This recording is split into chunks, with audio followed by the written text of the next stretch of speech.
Hi, I'm David, and today we're looking at this problem. We're given a chart with a bunch of different x values, all kind of getting closer to 2 from the left and the right, and then we're asked to fill in this chart for values of f of x and t of x, where t of x is a linear approximation. Okay, so we're given f of x equals x to the fifth, and we should probably know what t of x is. So the formula for t of x is the equation of a line, but let me go ahead and write it out in its form.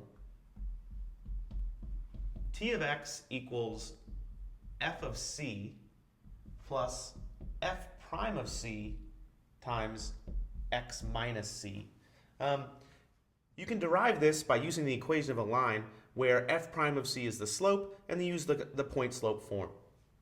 Okay, so we've got these two equations, and c in this case is 2, the point that we're kind of honing in on in this graph. So c is equal to 2. So let's simplify t of x a little bit. T of x is f of 2 plus f prime of 2 times x minus 2. Okay, in order to be able to finish this, I've got to know what the derivative of f of x is. So let's find that. It's not too hard. F prime of x is 5x to the fourth. So plugging that in down here, t of x is, let's see, f of 2 is 2 to the fifth, because f of x is x to the fifth. F prime of 2 is what I get when I plug in 2 into the derivative, which is 5 times 2 to the fourth. And then I'm still multiplying by the quantity x minus 2. I can rewrite that a little bit more. 2 to the fifth is 32. Plus, what do I have here? 5 times 2 to the fourth. That's 5 times 16, all times the quantity x minus 2. 5 times 16, 5 times 10 is 50, 5 times 6 is 30, so it's 50 plus 30, which is 80. So this is t of x equals 32 plus 80 times x minus 2. And then finally I can rewrite this as 32 plus 80x minus 160, bringing that 80 into both sides of that parentheses. My final version of this is then t of x equals, well, let's see, I've got that 80x minus 32 minus 160 is 128. Okay, so I've got this formula for t of x, and then I also have this formula for f of x. So really, all I need to do to complete this chart is to plug in these different x values in for f.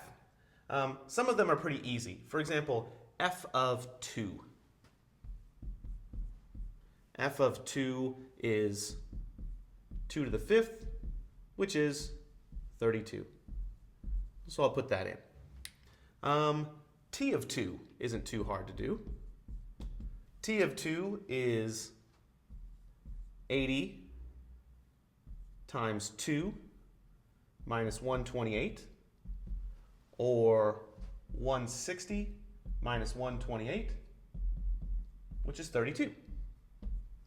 Now for the rest of these, I'm probably going to want to use a graphing utility or a calculator to do this. Let's do f of 1.9. This is 1.9 to the fifth. So I'll pull out my calculator, and I'll do 1.9 raised to the fifth power, and I'll get something that looks like this.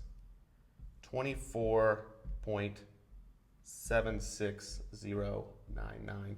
And that's what's going to go up here. 24.76099. If I plug that into t, then I'll get something that looks like this. T of 1.9 is 80 times 1.9 minus 128. And if I plug that into my calculator, 80 times 1.9 minus 128 equals 24. Okay, let me go ahead and fill in the rest of this chart, and I'll be right back. Okay, so I've completed the whole chart. I plugged these into a calculator and got these values. And let's take a look at what's going on here. You can see that if I drew a number line, maybe I'll draw it right here. If I drew a number line with 2 right in the middle, 1.9 would be getting close. 1.99 would be really close from the left. From the right, 2.1 would be over here. And 2.01 would be like right here. So I'm getting really, really close to 2 from both directions. F of x is the actual function value. F of x is the value that I'm after. However, often it's easier to look at the linear approximation t of x, and I want to know how good of an approximation is it? Well, it's exactly right at 2. At the point I'm after, f of 2 and t of 2 are the same values. As I get a little further away, they're almost the same, right? 31.2080 and 31.2 are really close. So t of x is a really, really good approximation for f of x. Similarly, they're really close right here at 2.01. T of x is a really good approximation for f of x. As I get further away, the difference becomes a little bit stronger. And if I got really far away, like at x equals 1 or at x equals 3, it would not be a really good approximation. But really, really close to 2, t of x is a really good guess at what f of x is. Thanks for watching.